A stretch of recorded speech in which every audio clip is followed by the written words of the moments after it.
भारत में लगभग सभी हिंदू त्योहारों की बुनियाद में देवासुर संग्राम है। चाहे वह दुर्गा पूजा हो, दशहरा हो, दिवाली हो या होली हो, ये सारे त्योहार असुरों की मौत पर देवों अर्थात ब्राह्मणों के जश्न है। वे स्वयं को देव और मूल निवासियों को असुर बताते थे। ब्राह्मणों ने अपने विरुद्ध चलने वाली विचारधारा को कभी पसंद नहीं किया। भारत में ब्राह्मणों ने अपना ब्राह्मण राज्य कायम करने की हर कोशिश की। इस उद्देश्य के लिए उन्होंने भारत के मूल निवासियों से संबंधित सभी त्योहारों का ब्राह्मणीकरण कर दिया। होली के संबंध में अनेक पौराणिक कथाएं प्रचलन में रही है। उनमें हिरण्यकश्यप और प्रहलाद की कथा सबसे अधिक प्रसिद्ध है। इसके अनुसार हिरण्यकश्यप के कहने पर होलिका प्रहलाद को मारने के लिए अपनी गोद में बैठाकर आग में प्रवेश कर गई, किंतु भगवान विष्णु की कृपा से तब भी भक्त प्रहलाद बच गया और होलिका जल गई। तभी से बुराई पर अच्छाई की जीत के रूप में होलिका दहन होने लगा और यह त्योहार मनाया जाने लगा।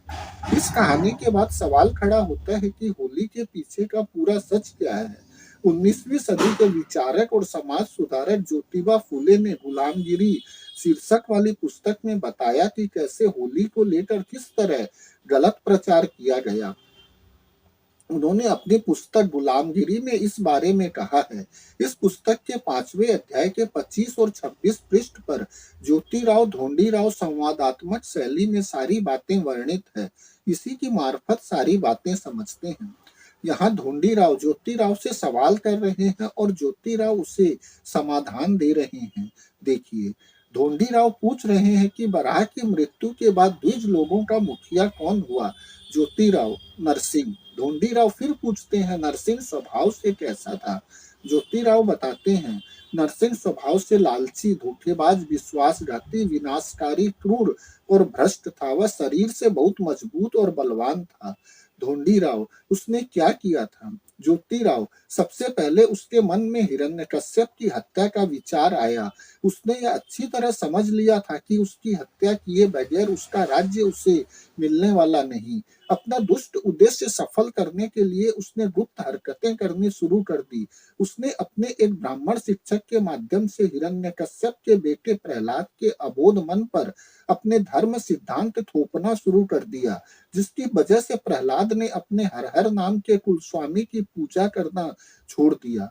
बाद में हिरण्यकश्यप ने प्रहलाद के भ्रष्ट हुए मन को पुनः अपने कुलस्वामी की पूजा करने के लिए राजी करने के लिए हर तरह का प्रयास किया, लेकिन नरसिंह की ओर से प्रहलाद को भीतर से मदद मिलने के कारण हिरण्यकश्यप के सारे प्रयास बेकार गए। अंत में नरसिंह ने उस अबोध बालक को अपने बहकावे में लाकर उसका मन इस प्रकार भ्रष्ट किया कि उसने अपने पिता की हत्या करने की ठान ली। लेकिन इस तरह का अमानवीय कृत्य करने के लिए उस लड़के की हिम्मत ही नहीं हुई। इसलिए नरसिंह ने मौका देखकर ताजिया के बाग के बनावटी स्वाइन की तरह अपने बदन को रंगवाया।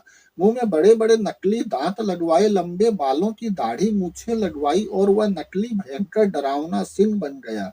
यह सारा स्वांग छुपाने के लिए नरसिंह ने जरी से बुनी हुई ऊंचे किस्म की साड़ी पहन ली और सती की तरह अपने मुंह पर लंबा सा घूंघट डालकर बड़े ही नखरेल ढंग से झूमते लहराते हुए उस बच्चे की मदद से एक दिन उसके पिता द्वारा बनवाए विशाल मंदिर में, जहाँ बहुत सारे खंबे थे, वहां जाकर चुपके से खड़ा हो गया। उसी समय हिरण्यकश्यप सारे दिन के शासनाभार से थका अपने मंदिर में आकर आराम करने के उद्देश्य से जो ही पलंग पर लेटा, नरसिंह ने बड़ी तेजी के साथ सिर का घूंघट खोलकर आंचल को कमर में लपेट के उस खंभों की ओर से निकलकर हिरण्यकश्यप के बदन पर कातिलाना ढंग से टूट पड़ा। उसने अपने हाथ की मुट्ठी में छुपाए हुए वखनगा से उसके पेट पर वार करके उसके पेट को फाड़ दिया। इस तरह से उसने हिरण्यकश्यप की हत्या कर दी। बाद में नरसिंह वहां से सभी ब्राह्मण को साथ लेकर रात और दिन एक करके अपने मुल्क में भाग गया। इधर नरसिंह ने प्रहलाद को तो बुलावे में रख दिया था, लेकिन जब क्षत्रियों को यह ध्यान आया कि नरसिंह ने घोर अमानवीय कार्य किया है, तब उन्होंने द्विज आर्य लोगों को द्विज कहना बिल्कुल त्याग दिया और नरसिंह को विप्रिय कहने लगी। इसी विप्रिय शब्द से बाद में उसका नाम विप्र पड़ा होगा। बाद में क्षत्रियों ने नरसिंह को नारसिंह यानी सिंह की औरत कहकर कोसना शुरू कर दिया। अंत में हिरण्यकश्यप के बच्चों में से कईयों ने नरसिंह को पकड़कर उसको उचित दंड देने की कोशिश की, किंतु नरसिंह हिरण्यकश्यप की राजसत्ता हड़पने की इच्छा छोड़कर केवल अपने मुल्क और अपनी जान को बचाते हुए किसी प्रकार का दोबारा प्रयास नहीं किया और मर गया। ढोंडीराव फिर नारसिंह के इस तरह के अमानवीय कृत्यों के कारण से उसके नाम को लेकर बाद में कोई उसकी थू थू न करे, इस डर से विप्र इतिहासकारों ने कुछ समय बाद उचित समय जान नारसिंह के बारे में यह सिद्ध करने की कोशिश की कि वह तो खंबे से पैदा हुए। इस तरह उसके नाम के साथ कई झूठी कल्पनाएं गढ़कर इतिहास में घुसेड़ दी होंगी।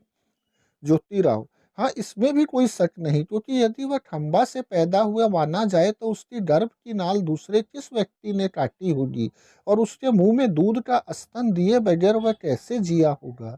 बाद में वह किसी न किसी दाई का या बाहर का दूध पिए बगैर छोटे से बड़ा कैसे हुआ होगा। शायद ऐसा भी हो सकता है यदि यह कहा जाए, लेकिन सृष्टि में इस तरह से कुछ भी घटते हुए दिखाई नहीं देता। यह तो प्रकृति के नियम के विरुद्ध ही है। इन लापरवाह विप्र ग्रंथकारों ने नारसिंह को एकदम लकड़ियों के खंभों से पैदा करवाते ही बिना किसी सहायता के अपने आप ही इतना शक्तिशाली दाढ़ी मूछ वाला अक्ल का दुश्मन बना दिया कि उसने तुरंत ही हिरण्यकश्यप की हत्या कर डाली। हाय, जो पिता अपनी समझ के अनुसार पितृधर्म की भावना को अपने मन में जगाकर केवल शुद्ध ममता से अपने स्वयं के पुत्र का मन सच्चे धर्म में लगाने का प्रयास कर रहा था, उस पिता को आदि नारायण के अवतार द्वारा मार दिया जाना क्या उचित था। इस तरह का अमानवीय कुकर्म अज्ञानी मनुष्य का अवतार भी शायद ही करेगा। आदि नारायण का अवतार होने की वजह से उसे चाहिए था कि वह हिरण्यकश्यप को दर्शन देकर यह विश्वास दिलाता कि वह आदि नारायण का अवतार है और वह पिता पुत्र में सुलह करवाने आया है, लेकिन ऐसा न कर उसने हिरण्यकश्यप की हत्या कर डाली। यह कितने आश्चर्य की बात है। यदि वह इस हिरण्यकश्यप को उपदेश देकर उसको समझा नहीं पाया तो फिर वह सबकी बुद्धि का दाता कैसे हुआ। उससे यह सिद्ध होता है कि नारसिंह से नारसिंह में किसी सामान्य स्त्री से भी कम अक्ल थी। फिलहाल भारत में अमेरिकी और यूरोपियन मिशनरियों ने यहाँ के कई युवकों को ईसाई बना लिया, लेकिन उनमें से किसी ने भी किसी ईसाई युवक के पिता की हत्या नहीं की। यह कितना बड़ा आश्चर्य है। ढोंडीराव नारसिंह की ऐसी दुर्दशा होने पर विप्रों ने प्रहलाद का राज्य हड़पने के लिए कुछ कोशिश भी की या नहीं। ज्योतिराव विप्रों ने प्रहलाद का राज्य हड़पने के लिए कई तरह के लुके छिपे हथकंडे किए, लेकिन उसमें कोई कामयाबी नहीं मिली। बाद में विप्रों की चालाकी समझने पर प्रहलाद की आंखें खुल गई और उसको विप्रों की कुटिलता साफ दिखाई देने लगी।